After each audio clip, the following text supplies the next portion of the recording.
I was unfairly fired, my invention taken away, and they tried to erase my name from the entire Red Hexis system.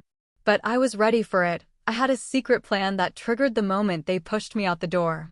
I regained full control, wiped their traces clean, and made them realize it's not so easy to get rid of me. Let me start from the beginning. The conference room felt like someone had cranked the AC just to make the air bite at my skin, the kind of cold that makes you tense without actually shivering. When I walked in, Derek Mason didn't even glance my way. He was already at the head of the table, hands folded like he was about to read quarterly numbers. To his left sat Lena from HR, pretending to read through a stack of papers she clearly wasn't paying attention to, and on his right was a man I'd never seen before, probably from legal, judging by the stiff posture. No one said hello. I closed the door quietly and took the seat across from them. That's when Derek finally looked up, his face as blank as an empty spreadsheet. "Dr. Carlyle," he said, my title hitting the air like punctuation instead of respect. "Let's keep this quick." I didn't give him a nod or a word. He went straight into it. My position had been reevaluated, and now that the final stage of the Red Hexis design was complete, my role was no longer necessary, effective immediately. No thank you, no acknowledgement, just a sterile announcement like I was another line item being deleted from payroll. My exit packet would hit my personal email. My access would be shut off at exactly the top of the hour. The legal guy stayed silent. Lena looked at me like she was bracing for a scene, but I'd already rehearsed this moment too many times in my head to give them that satisfaction. I stood, and Derek asked, too flat, too late, if I had anything to say. I shook my head once. "No. I'm clear." Lena blinked like she didn't expect that, and the legal guy clicked his pen without writing a thing. I turned and walked out without waiting for an escort, my footsteps echoing in the hallway lined with dusty startup-era, inspirational quotes that had aged about as well as warm milk. Just before reaching the elevator, I passed the internal ops display near the west stairwell. Usually it showed uptime numbers and birthdays, but as I walked by, it flickered once. Then, in faint gray text on a black screen, a message appeared, small, buried in maintenance logs. Failsafe Phase 1. Architect revoked. Preparing event trigger. I didn't stop. I didn't need to. By the time the elevator doors closed, I already knew what would follow. Later, I was tucked into the corner of Emery's Cafe, a place I'd been to maybe 4 times in the last 10 years, nursing a lukewarm cup of coffee that tasted faintly of dishwater. It wasn't about flavor, it was just habit. The place was almost empty after the morning rush, perfect for thinking. At 10:45 a.m., my phone buzzed once. I didn't check it right away because I already knew. When I finally flipped it over, the notification was there like a quiet verdict. USPTO patent filing confirmation. Red Hexis system inventor, Dr. Fiona Carlyle. Status: submitted. Timestamp: 10:45 a.m.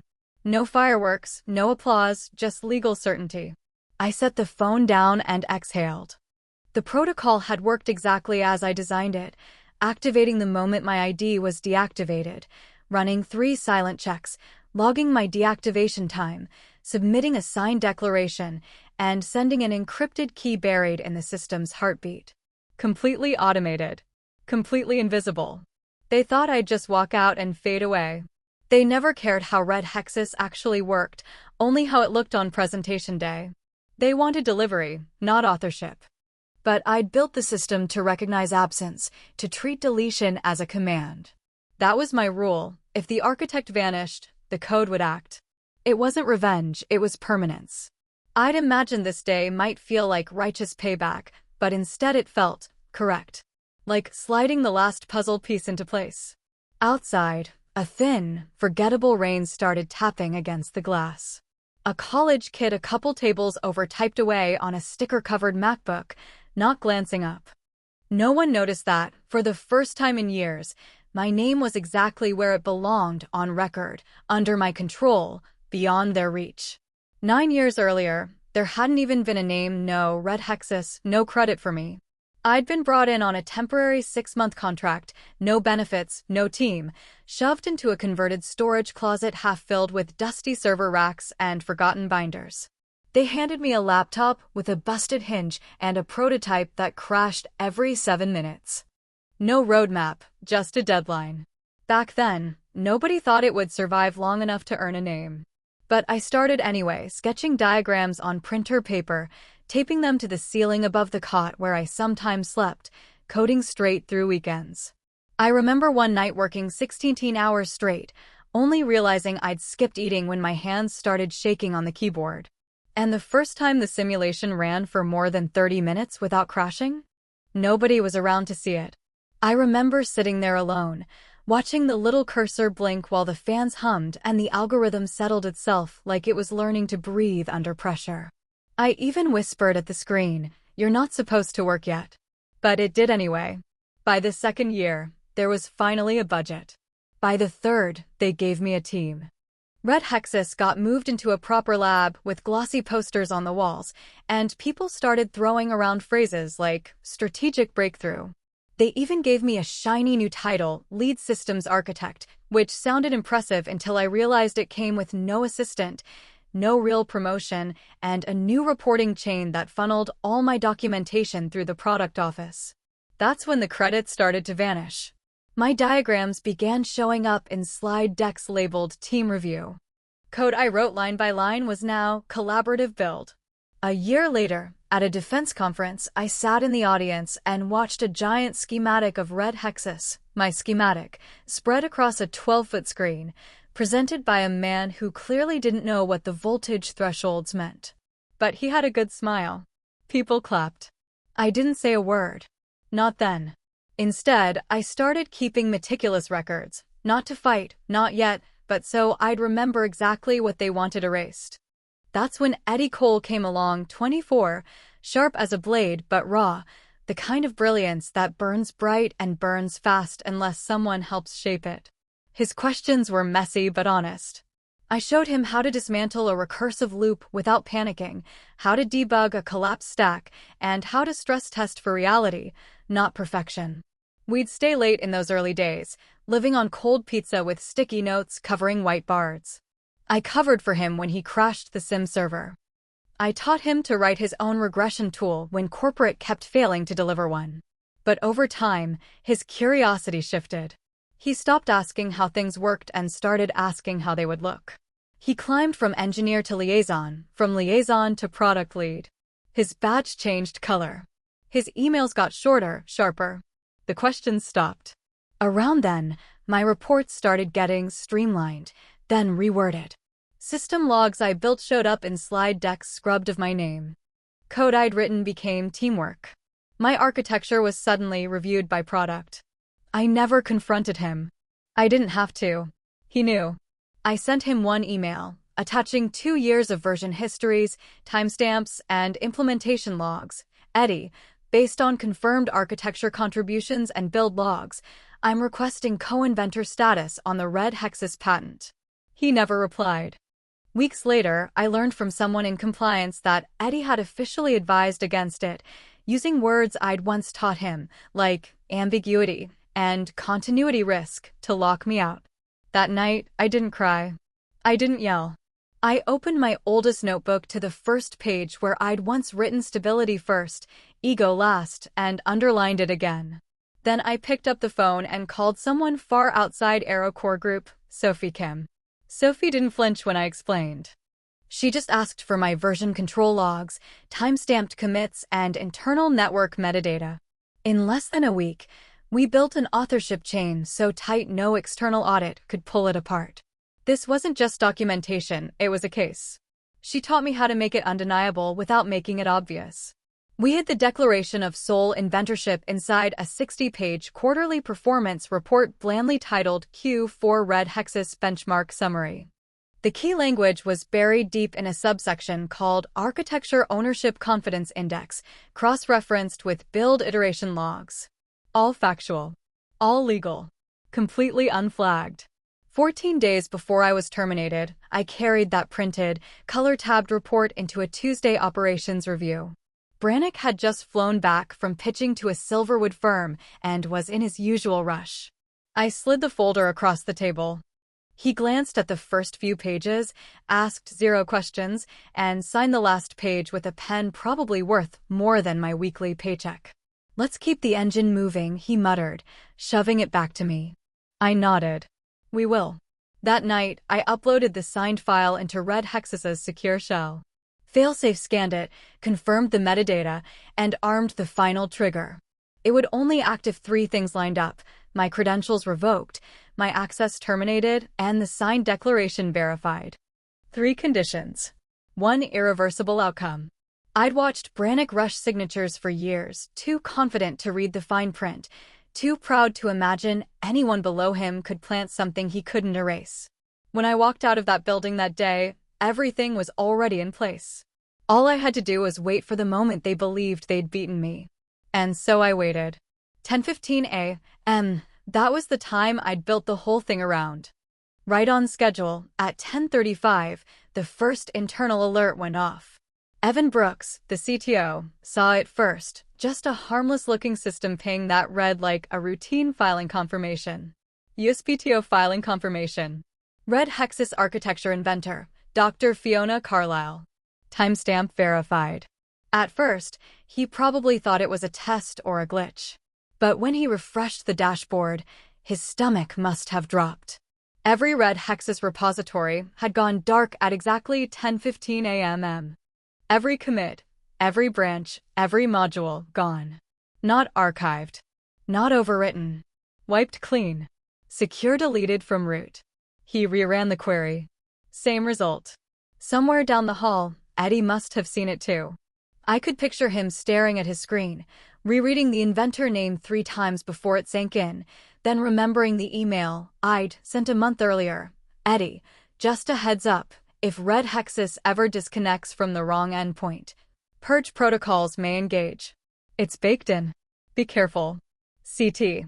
He'd flagged it low priority and tossed it to IT. He thought I was bluffing.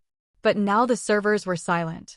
Red Hexis was designed to respond to erasure the same way I did, with precision, not rage. No fireworks, no chaos, just removal. It didn't destroy a thing. It simply withdrew everything that had ever touched my hands. AeroSign hadn't just lost access, they'd lost provenance. No build trails. No logs. And the one surviving architecture pointer, my personal hash key, was no longer valid inside their network. By the time Evan scrambled teams to hit the mirror servers, the result was identical: 3 failed restores, each pointing back to the same moment in time, 10:15 and 6 seconds a.m. The system hadn't crashed, it had obeyed. Perfectly. And Eddie, who once sat beside me sketching failover chains on napkins, was now pacing the ops center, trying to explain to a room full of executives how elegant code he once bragged about had vanished without leaving a single line behind. It started small, a blurry screenshot on a niche tech subreddit. Just 2 timestamps side by side, my termination at 10:15 a.m., the patent filing at 10:28. No caption. No hashtag. Just facts. Within an hour, it had 1,000 upvotes. By noon, it was on the front page. The headline that stuck wasn't mine, but I wish I'd written it. AeroSign fired their lead engineer. She took the patent with her. From there, it snowballed. Tech bloggers dug into old press releases, LinkedIn updates, even launch day photos. My name wasn't in a single one, and that absence became part of the story. Hashtags started trending. Hashtag Justice for Celia. Hashtag We Remember Her Name. Hashtag Red Helix. Then CNBC went live with Brannick Mason, trying to get ahead of the storm. Same suit as his quarterly report photo, same over-rehearsed smile.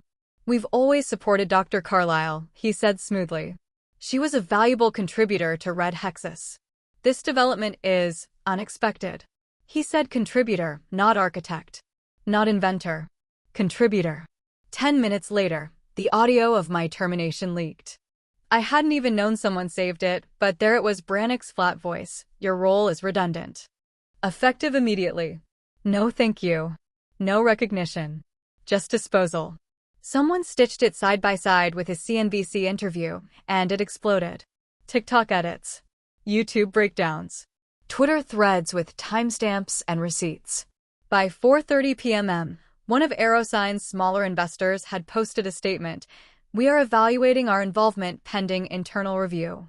Others followed. I stayed silent. I didn't answer the interview requests flooding my inbox. I didn't need to. The truth was finally taking up space they'd never allowed me. Just after midnight, an email landed, polished within an inch of its life, but reeking of desperation. "We recognize the strategic value of the Red Hexis system and propose a mutually beneficial acquisition of patent rights in exchange for direct payment of $9,000, subject to a 2-year exclusivity clause and competitive non-engagement." I read it twice, not for the number, which was laughable, but for the arrogance. A buyback with strings from the same people who insisted I had nothing to offer. A gag order dressed up as a mutually beneficial deal. I opened a reply window. "Thank you for your offer. I've considered it. It's not for sale. Not to you. Dr. Fiona Carlisle." I hit send. No attachments. No explanation. By sunrise, the real offers finally started showing up. Hydrovia Technologies sent theirs first, short, sharp, and direct. No talk of buyouts, no carving up the work. They wanted me running the rollout, not selling it off. CTO seat, full reins, no meddling, no polish and spin. Then Nexar Core reached out. They'd been wrestling with outdated energy grid code for years, and Red Hexis would fast-track them 5 years. They promised I'd keep my technical autonomy, with the whole dev division built exactly to my specs. Last came Venture Dynamics, through a private surgical R&D channel. No grand mission speech, just, "We've seen your logs. We want the architect, not just the blueprint." I didn't commit. Not yet. But I didn't shut the door either. They'd all done something AeroSign never once managed, they asked. And more than that, none of them demanded to own what I'd made. They wanted to know where I wanted to take it. I stood at my kitchen counter, phone warm in my palm, the city still dark and quiet beyond the glass. Then I opened my calendar and blocked off 3 calls for tomorrow, 31 minutes each. The work I'd built no longer belonged inside their cage. The next morning, I didn't ask for clearance. I didn't book a meeting. I just walked through AeroSign's front doors wearing the same coat I'd had on the day they tossed me out. The receptionist's eyes widened, but her mouth stayed shut. No one stopped me. Maybe they assumed it was legal business, or maybe they'd never dealt with someone who no longer needed permission. I headed down the West Corridor, past the framed slogans they used to chant in meetings. "Innovation is ownership. Progress is shared." I nearly laughed out loud. The engineering wing was quieter now. I passed the bullpen, the espresso machine gathering dust, the whiteboard still smeared with equations no one had finished. The lab door wasn't even locked. Inside, everything was as it had been, the faint buzz of the overhead light, the rattle of the window vent when the air kicked in. On the far wall, the so-called Wall of Honor still carried its neat rows of stainless steel nameplates. All but one. Mine. The space beneath Lead Systems' architect was empty, for perfect screw holes left like a quiet insult. I stepped up, reached into my coat, and pulled out the plate they thought was gone. I'd taken it myself the night they updated the org chart quietly, the way I did everything. I lined it up, pressed it flush, and tightened each screw. Click, click, click. Stepping back, it was there again. Dr. Fiona Carlisle. Not added. Not restored. Returned. From my other pocket, I pulled a brand new silver USB stick, completely blank, and set it on the central table. Beside it, a folded scrap of paper. 6 words in my own hand. "Next time, read what you sign." Then I left. No one followed. Outside, the light had shifted, the sun spilling over marble floors like it was clearing room for something new. Within 11 days, the contracts were inked. 3 companies. 3 industries. 1 shared clause. Any link, direct or indirect, to Skyline Innovations voided the deal entirely. 1 lawyer tried softening the wording for market flexibility. I refused. Not from spite, just because I was done building bridges that only led back to fire. Each deal opened a new Red Hexis frontier. Nexar Core rebuilt their fractured energy mesh across 5 states. Aquilex folded it into AI freight logistics, cleaner handoffs, fewer slowdowns, smarter forecasts. Arvin wired it into live defense drills, slashing reaction lag by 73%. I didn't own them. I equipped them. I didn't demand control, I demanded clarity. And they gave it. This time, every rollout carried my name. I kept my distance from the press, no interviews, no stage lights. But people noticed anyway. Developers and researchers started crediting Red Hexis logic architecture by F. Carlisle in papers and blogs. The acknowledgement didn't come in headlines, it lived in the footnotes. That was enough. Then, one Monday, Stonebridge Capital Aerosign's largest backer dropped a single press release. We no longer align with current leadership direction. Effective immediately, we are exiting our position. No detail. No apology. Just a clean cut. By nightfall, 2 more investors bailed. The board scrambled. The CEO's statement read like it had been typed in a locked panic room. I skimmed it once, then closed the window. In my new office, floor-to-ceiling glass, facing east, I watched the Red Hexis deployment map flare to life. A thread here, a circuit there. Pulsing like a steady heartbeat. Not hidden. Not theirs. I leaned back, letting the quiet wrap around me. You don't destroy your enemies. You simply outlast them.